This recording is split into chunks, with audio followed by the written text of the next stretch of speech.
Hello guys, welcome to my channel autism and music. मैं Komal Thakur, parenting and autistic child. और आज का ये जो वीडियो है गाइस, इसमें मैंने कुछ कमेंट्स क्वेरीज़ को इंक्लूड किया है।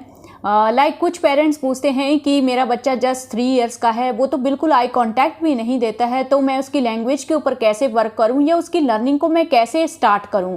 वहीं दूसरी तरफ एक पेरेंट ये क्वेरीज लेके आता है कि मेरा बच्चा 14 इयर्स का है, तो मैं उसको कैसे समझाऊं, उसकी लर्निंग को मैं कैसे स्टार्ट करूं अगर उन्होंने पहले लर्निंग को स्किप कर दिया है। सबसे पहला तो ये मिथ कि छोटी एज में स्टार्ट करेंगे लर्निंग तो इजी होगा, बड़ी एज में मुश्किल होगी। तो मैं आपको बता दूं गाइस, बिल्कुल ध्यान से समझिएगा, वीडियो को स्किप मत कीजिएगा, नहीं तो आप वीडियो को अच्छी तरह से नहीं समझ पाएंगे। मेरे एक्सपीरियंस के अकॉर्डिंग बच्चा अगर 3 इयर्स का है या फिर बच्चा जो है वो 14 इयर्स का हो, जो लर्निंग स्टार्ट करने का जो चैलेंज है, मुझे लगता है कि हर एज में वो इक्वल ही होता है। तो जब आप लर्निंग को किसी भी एज में स्टार्ट करो, चाहे 3 ईयर में स्टार्ट करो, चाहे आप 7 ईयर में या फिर आप 10 ईयर में स्टार्ट करो, क्योंकि हर स्टेज पे जब आप लर्निंग स्टार्ट करते हो तो बच्चे का लेवल क्या होता है, बच्चे का लैंग्वेज बिल्कुल नहीं होता है, बच्चे का आई कॉन्टैक्ट नहीं होता है, नेम रिस्पॉन्स नहीं होता है, बिहेवियरल इश्यूज होते हैं, हाइपर एक्टिविटी होती है, बच्चा बिल्कुल भी आपसे कनेक्ट नहीं करता है और वो अपने आप में ही लॉस्ट रहता है, सेंसरी इश्यूज उसमें भर भर के होते हैं। तो ये जो सिचुएशन है ये हर एज में आपको दिखेगी जब भी आप अपने बच्चे की फर्स्ट टाइम लर्निंग स्टार्ट करने की कोशिश करेंगे। ये वाला चैलेंज तो सबके लिए इक्वल ही है। अगर आप ये सोच रहे हैं कि 14 इयर्स हो गए हैं, मैंने इतना टाइम वेस्ट कर दिया है, अब अगर लर्निंग स्टार्ट करूंगी तो पता नहीं मेरा बच्चा कर पाएगा या नहीं कर पाएगा, तो ये मिथ मैंने आपको समझा दिया कि इसका कोई मतलब नहीं है।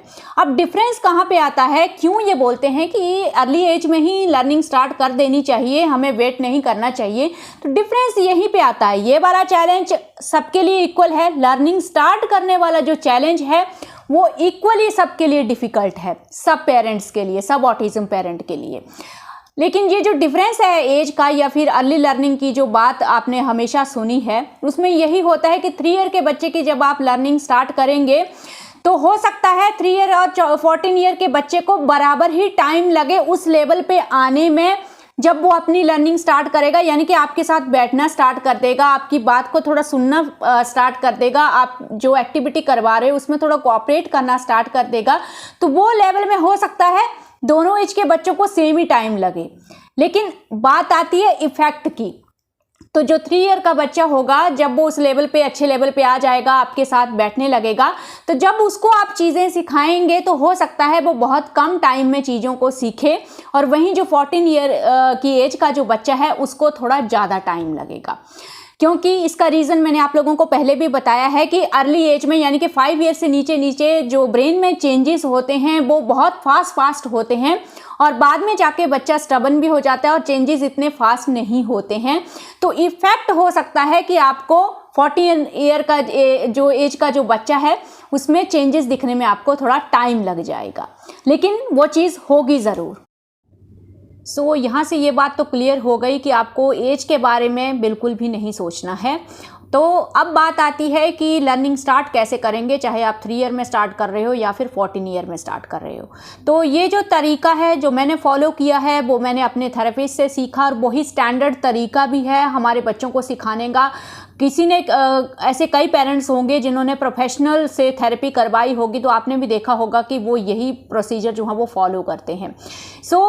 सबसे पहले तो मैं मेंशन कर दूं कि अगर आपको एक फुल ओटी सेशन होता कैसा है, आप कैसे उसको डिज़ाइन करेंगे, इसके ऊपर मैंने काफ़ी ज़्यादा जो वीडियो हैं वो बनाए हुए हैं। तो सबसे पहले तो आप वो काम स्टार्ट कीजिए, उसका जो वीडियो का लिंक है वो इस वीडियो के एंड में आपको मिल जाएगा। सबसे पहले उस वीडियो को देखिए, और एक ओटी का जो सेशन है वो अपने घर पे आपको एक अरेंज करना है। वहाँ पे मैंने पूरा गाइड किया है कि 1 घंटे का आप कैसे उसको डिज़ाइन करोगे। अब बात करते हैं लैंग्वेज की, बात करते हैं हम लोग। तो लैंग्वेज में सबसे पहले आपको वही है कि नंबर 1 पे आता है कुछ सॉर्टिंग एक्टिविटीज़ आपको करवानी होती हैं, जिसमें आई हैंड कोऑर्डिनेशन एंड अगेन जो आई कांटेक्ट होता है बच्चे का, और जो सिटिंग कैपेसिटी को इम्प्रूव करता है। तो उसके लिए हम लोग सबसे पहले सॉर्टिंग से ही स्टार्ट करते हैं। मैंने भी सॉर्टिंग से ही स्टार्ट किया था। मैंने थर्मोकोल की बॉल ली थी, छोटी छोटी जो मल्टी कलर में जो बॉल्स आती हैं, उनसे मैंने स्टार्ट किया था और अर्नब ने उसमें बहुत अच्छा इंटरेस्ट लिया था। वो आप भी उनको यूज़ कर सकते हो। उससे क्या होता है कि एक टैक्टाइल इनपुट भी मिलता है बच्चे को, और वो मल्टी कलर होते हैं। कलर वैसे ही हमारे बच्चों को काफ़ी ज़्यादा पसंद होते हैं, तो उसमें आप अलग अलग कलर्स जो है वो सॉर्ट करवा सकते हैं कटोरी में रख के। इनिशियली आपको 2 ही कलर लेने हैं, उसमें काफ़ी ज़्यादा कलर्स होते हैं। रेड कलर या ग्रीन कलर ही लो और वही बच्चे को सिखाओ। पहले जस्ट एक कटोरी में रेड डलवाओ, एक कटोरी में ग्रीन डलवाओ। उसके हैंड पकड़ के आपको ये चीज़ करनी है। और जब आप देखोगे कि कुछ दिन अगर आप हैंड पकड़ के करवाओगे, उसके बाद बच्चे खुद से करना स्टार्ट कर देते हैं। डेफिनेटली उसमें कोई प्रॉब्लम नहीं आती है। तो इससे आप देखोगे फर्स्ट टाइम, जैसे मुझे भी बहुत अच्छा लगा था, फर्स्ट टाइम मैंने अर्नब को शांति से बैठे हुए जब सॉर्टिंग करते हुए देखा, कलर बॉल्स को सॉर्ट करते हुए देखा, तो वो जो फीलिंग थी ना, वो बहुत नाइस फीलिंग थी। क्योंकि उससे पहले मैंने अर्नब को जस्ट बंदर की तरह उछलते कूदते ही देखा था। मैंने कभी नहीं देखा था उसको उतना मतलब उसको इस तरह से कुछ मिनटों के लिए, कुछ टाइम के लिए उसको बैठे हुए मैंने कभी देखा ही नहीं था, क्योंकि भयानक हाइपर एक्टिविटी थी उसकी स्टार्टिंग में।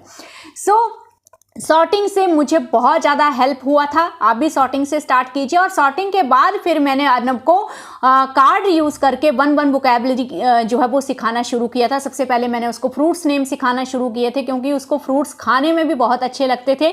तो इस तरह से कुछ फेवरेट, अगर आपको लगता है कि आपके बच्चे की कुछ फेवरेट चीज़ें हैं, तो मैं सजेस्ट करूँगी कि उन्हीं के कार्ड्स आप सबसे पहले इंट्रोड्यूस करवाइए, क्योंकि उसमें बच्चा इंटरेस्ट भी लेगा और उसको आइडेंटिफाई भी जल्दी करेगा और उसकी नेमिंग भी जल्दी सीख जाएगा। धीरे धीरे वन वर्ड की वोकैबुलरी आपको कवर करनी है। काफ़ी टाइम तक अच्छे से जो वोकैबुलरी है वो काफ़ी ज़्यादा बेटर हो जानी चाहिए। आसपास की जो चीज़ें हैं, घर की जो चीज़ें हैं, जिनके कांटेक्ट में हमारा बच्चा आता है, वो सारी वोकैबुलरी आप बच्चे को सिखाइए।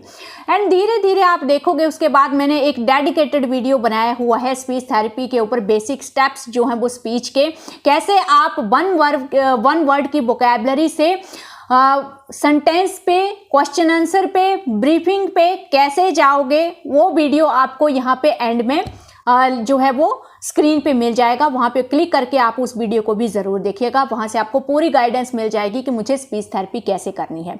और ओटी का भी जो वीडियो है वो भी आपको स्क्रीन के एंड में मिल जाएगा। दोनों ही वीडियो मिल जाएंगे, वहाँ से आपको काफ़ी अच्छी गाइडेंस मिल जाएगी। अब मैं आप लोगों के साथ इंट्रोड्यूस करना चाहती हूँ एक बहुत ही अच्छी बुक, क्योंकि जब आप ओटी स्टार्ट कर देते हैं, स्पीच थेरेपी के ऊपर वर्क करना स्टार्ट कर देते हैं, तो साथ साथ में आपको बच्चे की कॉग्निटिव स्किल के ऊपर भी वर्क करना पड़ता है। यानी कि बच्चे की जो थिंकिंग स्किल है, उसका जो लॉजिकल लेवल है, उसको हम लोग कैसे इंक्रीज करेंगे, क्योंकि मैक्सिमम ऑटिस्टिक बच्चे जो हैं वो स्कूल नहीं जाते हैं। तो जब स्कूल नहीं जाते हैं, प्री प्राइमरी की जो बुक्स होती हैं गाइज, वो भी एक्टिविटीज़ बुक ही होती हैं। तो इस तरह की बुक्स का आप सहारा ले सकते हैं। अगर आप स्कूल नहीं भेज रहे हैं और आपको समझ में नहीं आ रहा है कि उसके एकेडमिक को कैसे स्टार्ट करूं या कॉग्निटिव लेवल के ऊपर कैसे वर्क करूं, तो बिल्कुल बेसिक बुक है ये 250 activities math quest activities book, और 3+ एज के बच्चों से ये स्टार्ट हो रही है। तो बहुत ही अच्छी बेसिक लेवल की बुक है। अगर आप जस्ट अभी स्टार्टिंग ही कर रहे हैं तो ज़रूर इस बुक को यूज़ कीजिए। ये है guys little legends 250+ activities maths quest activity book for ages 3+। तो बहुत ही बेसिक लेवल की ये बुक है। तो कुछ इस तरह की एक्टिविटीज़ हैं इसमें, जैसे मैच द नंबर्स। कितनी सिंपल एक्टिविटी है ये, अगर आप बिल्कुल इनिशियल लेवल पे हैं और बच्चे की थिंकिंग स्किल के ऊपर वर्क करना चाहते हैं। Count and tick the correct numbers of trees, counting का कॉन्सेप्ट इसमें दिया गया है। Count and circle the correct number of animals, और यहाँ पे ट्रेसिंग का कॉन्सेप्ट भी साथ में है। Match the numbers by tracing the pattern, तो राइटिंग स्किल के ऊपर भी आप वर्क कर पाएंगे। Colour the pumpkins that have the number 4 on them, तो आई हैंड कोऑर्डिनेशन और थिंकिंग स्किल के लिए बहुत ही अच्छी एक्टिविटीज़ इसमें दी गई हैं। कलरिंग का कॉन्सेप्ट इसमें इंक्लूड किया गया है। Count and match with the correct number, यहाँ पे काउंटिंग का कॉन्सेप्ट है। तो यहाँ पे जो एक्टिविटीज़ हैं वो मेनली वही एक्टिविटीज़ मेंशन हैं गाइस, जो प्रोफेशनल स्पेशल एजुकेटर जो एक्टिविटीज़ हमारे बच्चों को करवाते हैं, तो सेम वही एक्टिविटीज़ यहाँ पे मेंशन की गई हैं। Count as per the colour code, तो कलर कोड के हिसाब से कलर करना है। यूट्यूब पे आपने देखा होगा काफ़ी इस तरह की एक्टिविटीज़ आती हैं। काफ़ी पेरेंट्स पेरेंट्स यूट्यूब पे इस तरह की एक्टिविटीज़ बताते हैं, जैसे ये 12 में हम लोगों को येलो कलर करना है, 13 में ब्लू कलर करना है, तो बच्चे को एक तरह से सोचना पड़ेगा। तो है ना कितनी इंटरेस्टिंग एक्टिविटी। तो colour the words with number 19, तो इस तरह से 19 को हम लोग सर्कल करेंगे, सॉरी। तो यहाँ पे बच्चे का जो अटेंशन स्पैन है, जब इस तरह की एक्टिविटीज़ बच्चा करता है, उसको इस तरह की एक्टिविटीज़ करने में इंटरेस्ट आता है ना, तो बच्चे का जो अटेंशन स्पैन है ना वो बहुत अच्छे तरीके से इम्प्रूव हो जाता है। वही जो है वो आपको फिर डेली लाइफ में देखता है। डेली लाइफ में अगर आप कुछ बच्चे को समझाने की कोशिश करते हैं तो तब आपको ये चीज़ काम में आती है, क्योंकि फिर बच्चा जो है वो डेली लाइफ में भी जो अगर आप कुछ चीज़ें सिखा रहे हैं तो उसमें बच्चे का अटेंशन जो है वो काफ़ी बढ़िया बन जाता है। Circle the number that is different, तो कौन सा नंबर जो है वो डिफरेंट है। यहाँ पे 17 है, तो ये 18 है। तो सेम और डिफरेंट का जो कॉन्सेप्ट है वो यहाँ पे इंट्रोड्यूस करवाया गया है। Count and trace the correct number, यहाँ पे काउंट करेंगे और करेक्ट नंबर को ट्रेस करेंगे। तो इस तरह का जो काउंटिंग की एक्टिविटीज़ हैं, और साथ में आप देखेंगे तो colour the orange with the smaller number. तो इस तरह से ये देखिए स्मॉलर और बिगर नंबर का कॉन्सेप्ट भी इसमें साथ में आ गया। Count and right the number of vegetables को काउंट करेगा बच्चा। और यहाँ पे आप देखिए count and tick the correct number of boats को काउंट करेंगे। और यहाँ पे आप देखिए ट्रेस द करेक्ट नंबर, तो यहाँ पे 14 सीधा है, 14 यहाँ पे थोड़ा उल्टा करके लिखा है, तो बच्चे को ढूंढना है कि करेक्ट नंबर कौन सा है। यहाँ पे देखिए tick the bigger number on each butterfly, तो 19 इज द बिगर नंबर, तो 19 को टिक करेंगे, बिगर स्मॉलर कॉन्सेप्ट। और यहाँ पे देखिए match the number two the number that comes before it, तो यहाँ पे मैच करेंगे, तो यहाँ पे 5, 6 को हम लोग मैच करेंगे। तो इस तरह से बिफोर आफ्टर का जो कॉन्सेप्ट है वो भी यहाँ पे आ गया। काउंट द डॉट को काउंट करेंगे। यहाँ पे ट्रेस द मिसिंग नंबर्स, इसी को मैं ढूंढ रही थी क्योंकि यह बेसिक एक्टिविटी होती है मिसिंग नंबर को ट्रेस करना। तो यहाँ पे 1 के बाद 2 आता है, तो 2 यहाँ पे मेंशन करके रखा है ऑलरेडी, बच्चे को सिर्फ ट्रेस करना है।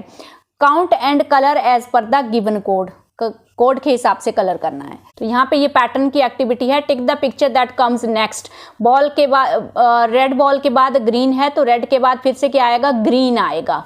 तो इस तरह से बहुत ही अच्छी थिंकिंग स्किल की एक्टिविटी है। Match each object with its shape, तो शेप का कॉन्सेप्ट भी इसमें है। इसमें काफ़ी ज़्यादा एक्टिविटीज़ हैं actually, bigger object, smaller object, tall, short, इस तरह की अप डाउन प्रेपोजिशन भी इसमें हैं, ऑन एंड अंडर, इस तरह की एक्टिविटीज़ भी इसमें है। तो काफ़ी ज़्यादा इसमें एक्टिविटीज़ हैं, इसलिए तो इसको ब्रेन क्वेस्ट का इसलिए इसको मैथ्स क्वेस्ट एक्टिविटी बुक का नाम दिया गया है। तो 250 प्लस एक्टिविटीज़ बहुत ज़्यादा होती हैं। बुक की थिकनेस आप देख सकते हैं गाइस, क्वालिटी तो पेजेस की बहुत अच्छी है। लिटिल लेजेंड की जितनी भी बुक्स होती हैं उनकी पेज की क्वालिटी बहुत अच्छी होती है, तो बिल्कुल भी इसलिए फटने वाली नहीं होती है, बिकॉज दे नो कि इन बुक्स को मैक्सिमम स्पेशल बच्चे हैंडल करने वाले। तो अभी आपने इसका फुल रिव्यू देखा, बहुत ही बेसिक लेवल की बुक है ये। अगर आप जस्ट अपने बच्चे की थिंकिंग स्किल के ऊपर अभी वर्क करना स्टार्ट कर ही रहे हैं तो ये जो बुक है वो आपके बच्चे के लिए बिल्कुल परफेक्ट है। सो इस बुक को अगर आप परचेज करना चाहते हैं तो लिंक आपको डिस्क्रिप्शन बॉक्स में भी मिलेगा और कमेंट बॉक्स में भी मिल जाएगा। सो मिलते हैं नेक्स्ट वीडियो में नेक्स्ट टॉपिक के साथ। इस वीडियो के बाद आपको शायद मेरे गांव के ब्लॉग्स देखने को मिलें, क्योंकि अभी हम कुछ दिनों में घर जाने वाले हैं, तो इसके बाद आपको प्रोबेबली मेरे गांव के जो ब्लॉग हैं वो दिखेंगे और गांव में अर्नब को हम लोग कैसे हैंडल करेंगे, इस बार थोड़ा टेंशन भी हो रहा है, वो सब मैं आप लोगों के साथ शेयर करूंगी। Thank you for watching this.